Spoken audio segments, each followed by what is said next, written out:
For today's video, yung Yamaha Usual i125 nagkaroon ng problema sa kanyang electrical system. Ayaw mag-charge ng kanyang battery guys.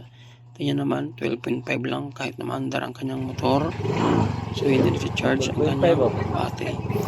Ngayon guys, pinatay ito ng stator at saka regulator. Ayaw pa rin. Upon checking ko, ay kulang pala ng ground ang kanyang regulator guys.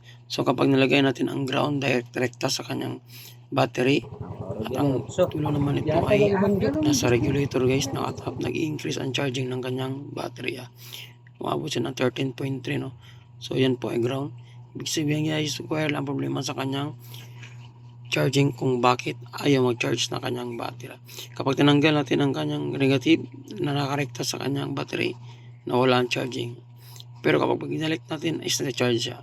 So yun lang guys no. Kahit sana napakinggan ng video ay matutunan kayo. Ride safe, God bless. Ayos.